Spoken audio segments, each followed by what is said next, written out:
My friend, on the first day of the Philadelphia Eagles' training camp, a piece of news landed like a bucket of cold water.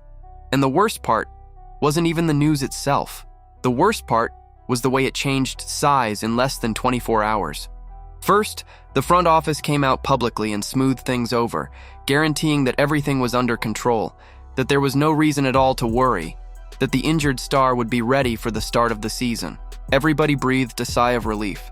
But then, the next day, someone else opened their mouth.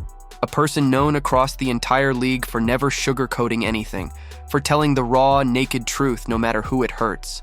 And what this person said completely changed the mood. Suddenly, that "don't worry" turned into a "let's wait and see."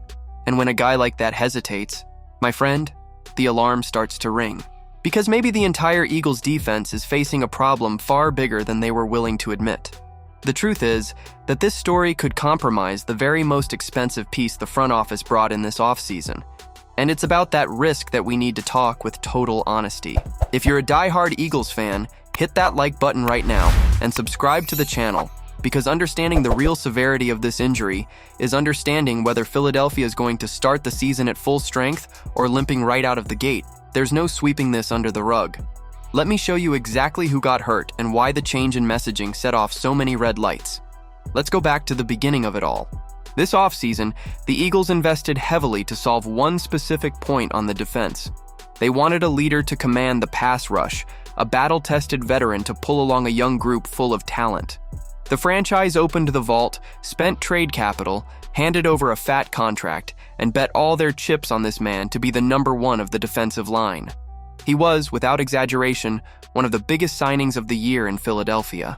But then, in a simple weightlifting session before camp had even started, everything fell apart. An unexpected injury threw this whole plan into question before the very first play, and this player's name is Jonathan Greenard. Jonathan Greenard started training camp on the list of players physically unable to perform, the famous PUP list, after suffering a pectoral strain precisely while lifting weights in preparation for camp. At first, General Manager Howie Roseman himself came out to reassure the fan base, saying it was nothing long-term, that there was nothing to worry about, and that Greenard would be ready for the first week. So far, so good. The problem is that, the next day, defensive coordinator Vic Fangio, who is known for being a direct man with no runaround, painted a very different picture. When asked whether Greenard would be back in time, Fangio wouldn't commit. He said it was still too early to know, that it remained to be seen, and dropped a line that chilled the fans. Greenard is going to miss a good bit of camp. Think about the difference in tone.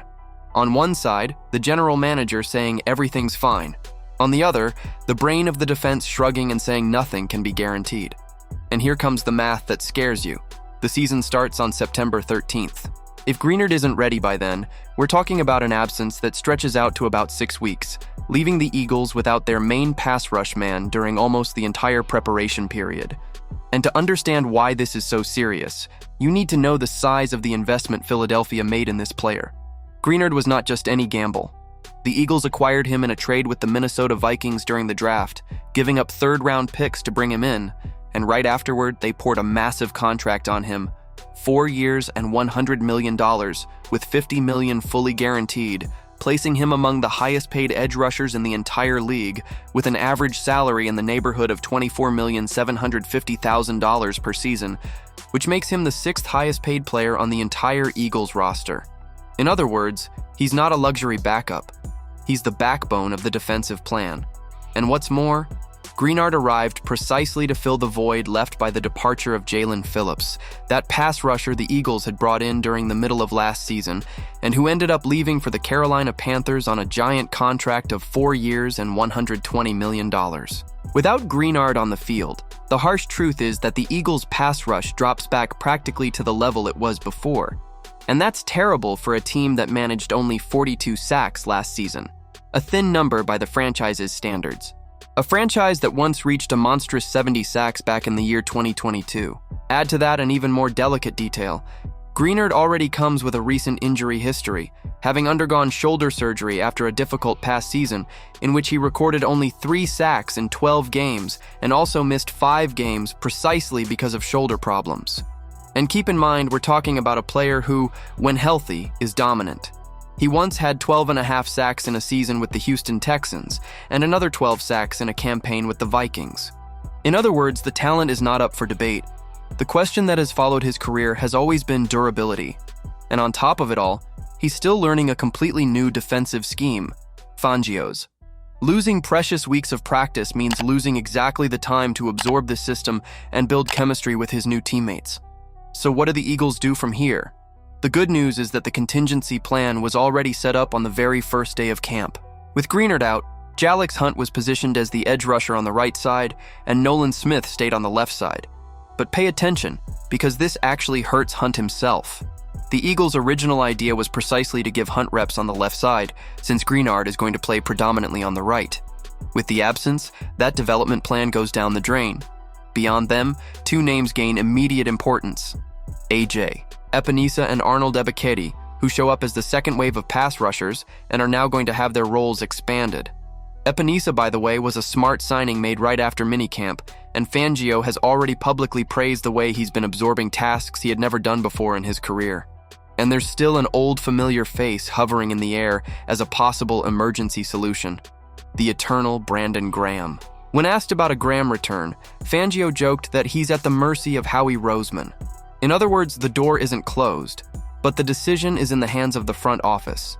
And Graham, a veteran at that stage of his career where he no longer needs every practice to stay in shape, wouldn't have to rush back anyway. Now, to be fair and transparent, we need to present the other side of this story, because not everything is cause for panic. First, the injury is a pectoral strain, and the team itself guarantees that it's not something long-term. The PUP list in training camp is vague by nature, and a player can be taken off it at any moment, so nothing prevents Greenard from coming back sooner than expected. Second, the Eagles are very deep at the pass rusher position, with plenty of names to hold down the fort for a few weeks, so the team can breathe without falling into despair. Third, it's worth remembering that Greenard is an experienced veteran, and veterans of that caliber barely play in the preseason anyway. From the start of camp until September 13th, there are about 46 days, more than enough time for a professional to get back in shape if the injury really isn't serious.